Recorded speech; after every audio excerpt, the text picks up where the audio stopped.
special little girl. Far to the north, beyond all the hustle and bustle of civilization, is a frozen wonderland of joy and delight. The locals call it Christmas Town, but you and I know it by now. Its more common name, the North Pole, home to Santa and Mrs. Claus and all the elves and reindeer. All right, I've seen three reindeer, and one is a little baby reindeer. It was one morning, and not so very long ago, when Santa's reindeer, Donna, and his wife welcomed a son into the world. They named him Rudolph.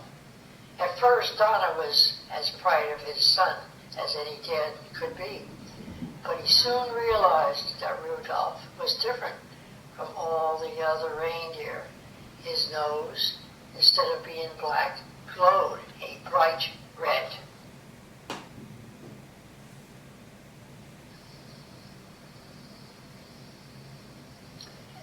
Donna was afraid that Rudolph's red nose would someday keep him from pulling Santa's sleigh. He wanted his son to follow in his hoof prints, so he came up with a solution. He made a very special covering for Rudolph's nose. To Donna's delight, it fit Rudolph perfectly, and there it is, a little red nose. "Why, you look like a chip off the old antlers," he said to his son. Rudolph hated wearing the nose, but he did it to make his dad happy. When all the bucks were old enough, they were invited to participate in reindeer games. It was the perfect opportunity to be noticed by Santa. While Rudolph was waiting his turn, he met a beautiful young doe named Clarice.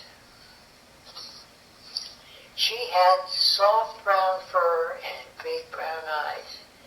Rudolph just stood there looking at her, but his thoughts of love were soon interrupted when the reindeer coach shouted, "Rudolph, you're up next." Rudolph started running, and with a quick jump, he was soon airborne. He flew higher and farther than any of the other bucks.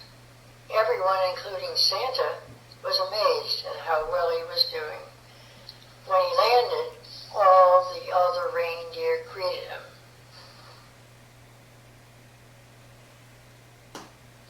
But his joy was not to last.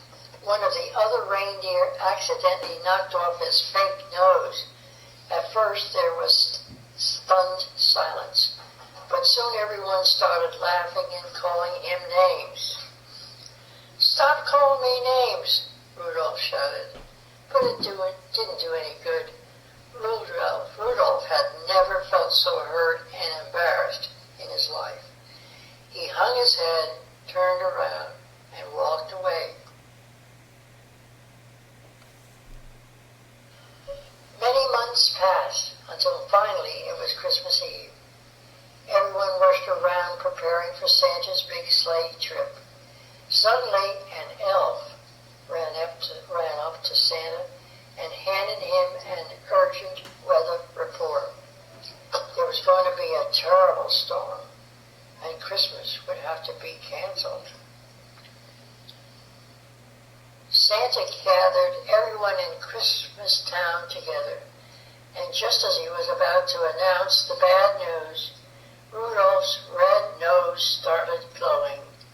Santa thought for a moment, and then, with a big smile on his face, he said, "Rudolph, with your nose so bright, won't you guide my sleigh tonight?" "It will be an honor, sir," replied Rudolph. Christmas was back on, and Rudolph did a wonderful job guiding Santa's sleigh. And that's why Rudolph the red-nosed reindeer is the most famous reindeer of all.